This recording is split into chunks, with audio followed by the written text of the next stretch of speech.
Well, hello everyone. I'm Jill Bloom, publisher of Roofing Contractor and Walls and Ceilings, and thank you for joining us, whether you are watching or listening.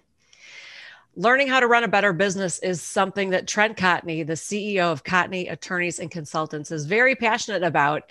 And I'm here today with Art Eisner, the editor of Roofing Contractor, to talk with Trent this week and give you some nuggets of great information that will definitely help contractors right now. So, Trent, thank you so much for joining us. Jill, Art, always a pleasure. I really look forward to this opportunity to talk to you guys and listeners. And I know we've got some great questions lined up today. Well, we do. And Trent, this one we've all been watching in horror this week, just seeing the devastation of that condominium collapse down in Miami, Florida. And there's so many questions that need to be answered. And that's not what I want to ask you about or what happened. But what I do want you to talk about is from a safety perspective, what do contractors need to look for? What would you say to roofers working on buildings right now that might be similar?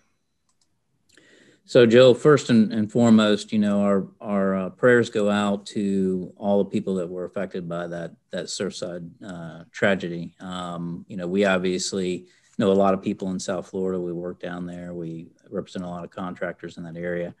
And it is a tough issue for me to watch, professionally and personally to see that. But one of the things that I think that contractors should be very mindful of is that, especially when you are working on, condo type projects or high rises, that there is some increased liability. So what I would recommend to anybody listening to this is to come up with an SOP to talk with an owner. Okay. And this anticipates that you're in the prime position and the owner has hired you directly.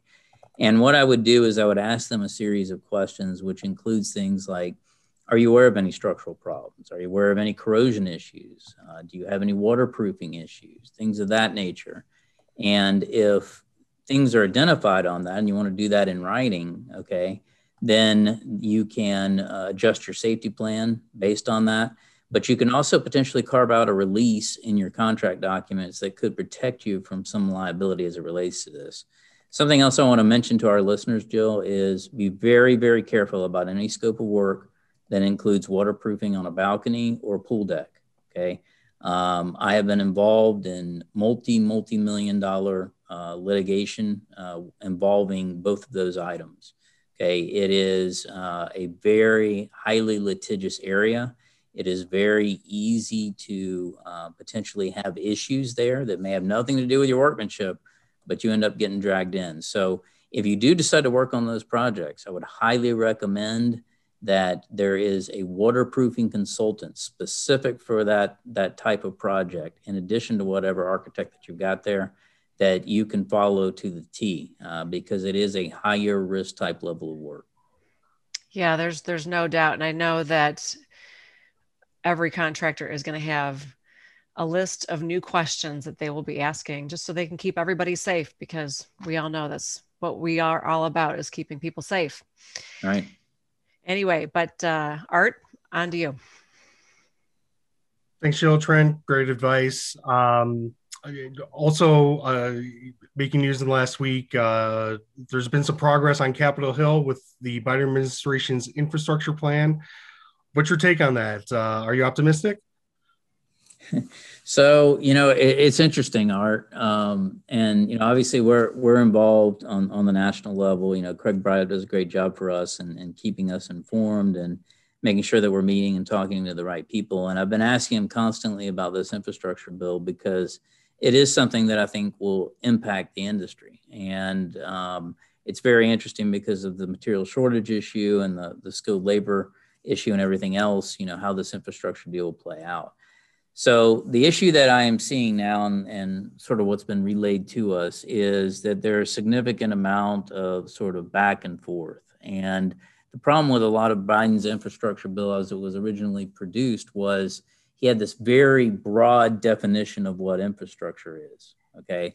Broader than I think I can recall, right? So things that normally you wouldn't include in infrastructure, he is included in this. And there's been a lot of back and forth between him, Speaker Pelosi, Senate Majority Leader Schumer, back and forth over what's going to happen. At this point, I anticipate that this back and forth will probably drag on through the fall.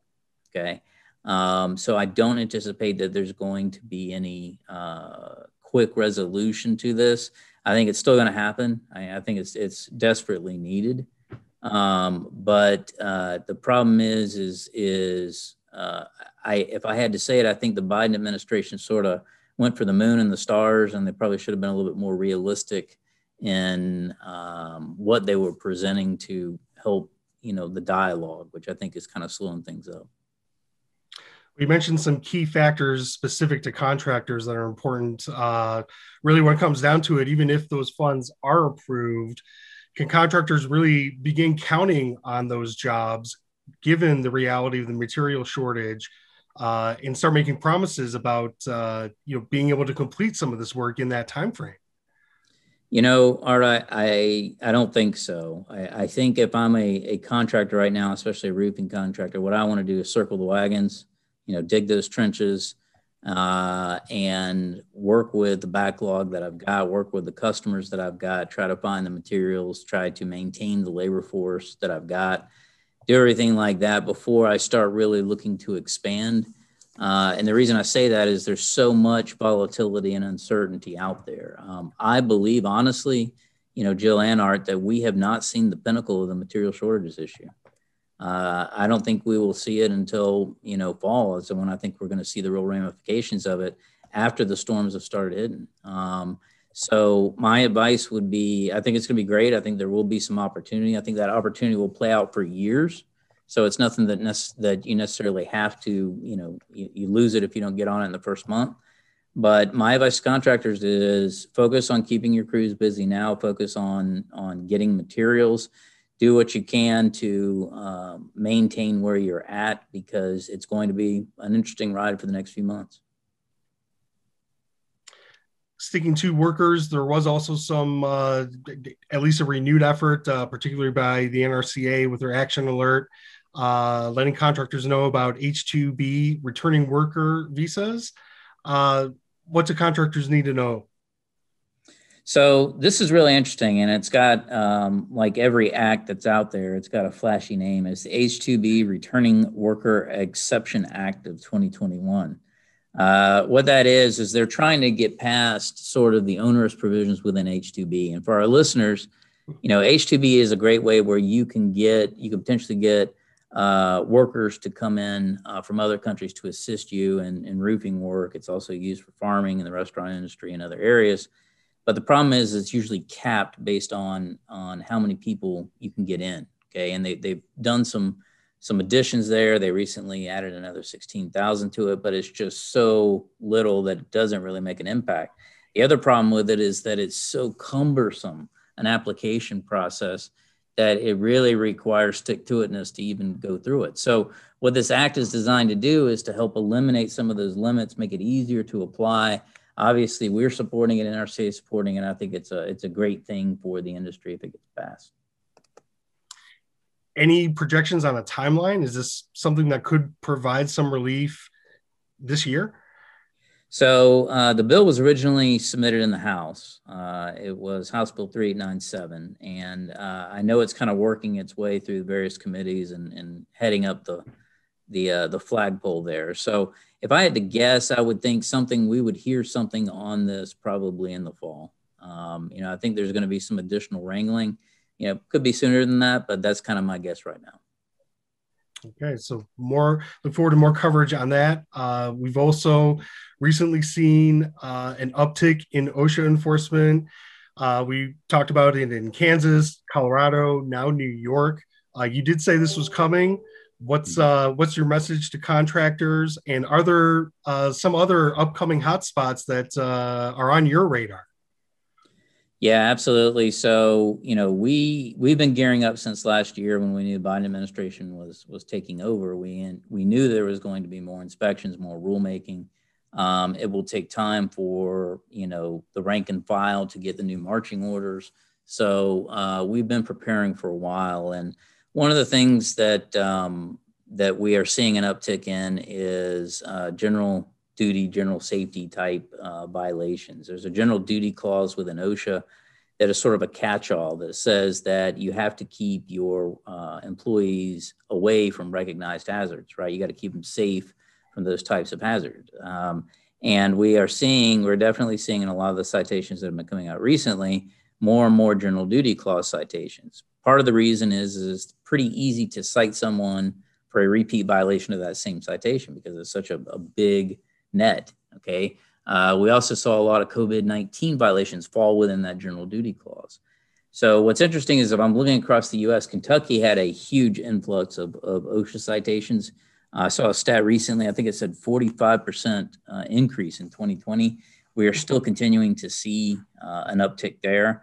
I can tell you that we've added on 2 more lawyers in our OSHA defense practice group. If that gives you any, the calls are coming in daily. The inspections are happening. And one piece of advice for our listeners, okay, and I'm a big believer in always being civil, respectful, and cooperative with any government agency.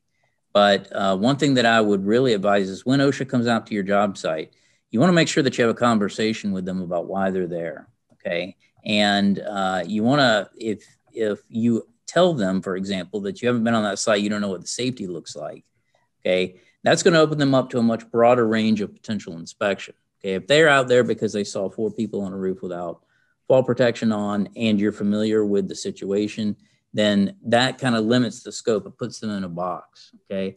And what you don't want to do is you want to make sure that you're controlling that job site. So you don't want to give them free rein to walk all over the place and cite you for potentially other things.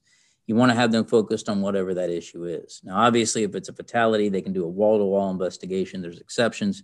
But I'm a big believer in setting the stage, being civil, always being civil and respectful, but know your rights. I think that's critical. Well, Trent, sounds like something you may have picked up from adding Kevin Yarborough to the Cottney team. That's something we reported on.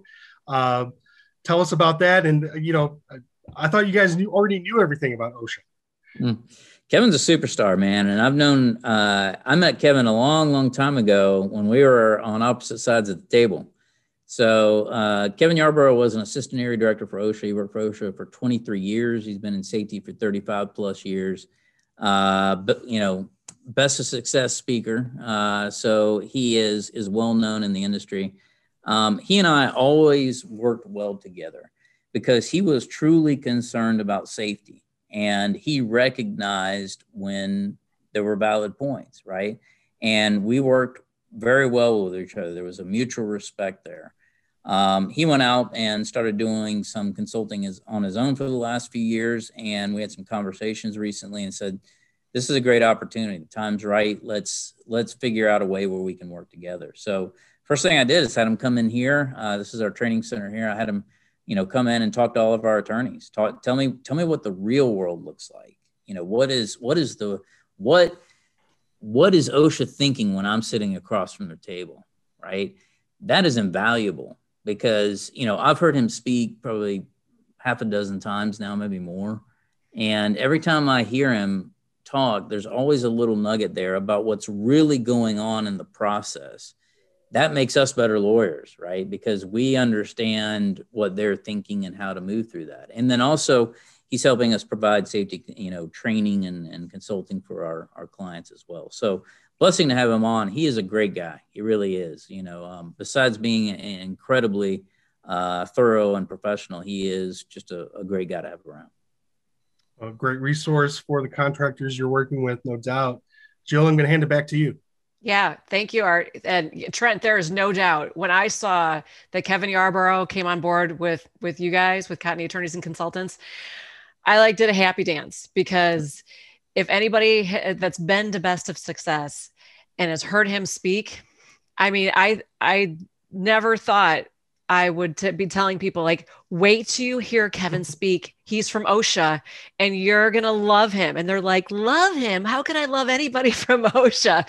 And then they hear him speak and they understand the insight. So kudos to you on that one, Trent. And I love to have the opportunity to always talk about what's happening internally at Cottney because there's no doubt you are so passionate about the roofing industry and contractors in general and helping them to make sure that they are just doing everything they can to run their business correctly. And I have to say I had a roofing contractor that had to stop by my house yesterday, and I was telling him about reminding him, I should say, about your subscription plan. And he had no idea. Can you tell, this is so important. Can you make sure everybody understands what your subscription plan is? Because I think it's just a great way for contractors to save money and not be afraid of their attorney.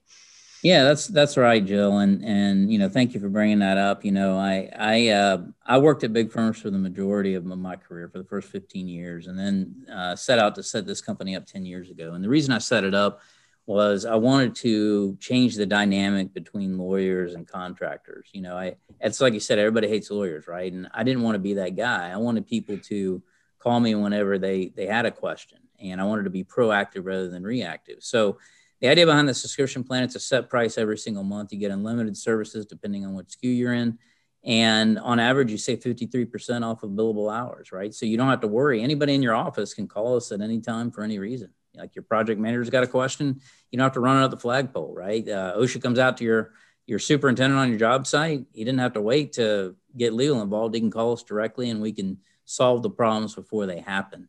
It's just a better way to do business. I don't want, and this sounds counterintuitive for a lawyer to say, I don't want our contractors to ever get sued. I don't want them to get sued. And the idea behind the plan is their success is our success. That's how I view it. And it's been a real blessing for us. It's been very popular, and I think it's a great tool for contractors out there. Oh, absolutely. Well, it's a genius plan that you came up with, and I'm excited to help spread the word anytime I have the opportunity, because yes, we've all had those moments where like, oh, I can't call the attorney. It's like way too much. So anyway, thank you again, Trent, so much for your time today. Thank you for all those insights and those great nuggets. Thank you to everybody who's watching. If you have any questions for Trent, you can find them at cottonycl.com. If you have any questions for us, you can reach us at roofingcontractor.com, wconline.com. And while you are there, make sure you sign up for our free e-newsletters. Check out the new platform for our digital e-magazine. And it's free to register for our website so you can see all the content and get all kinds of other great nuggets for your business. And stay safe and healthy. We look forward to seeing you next time.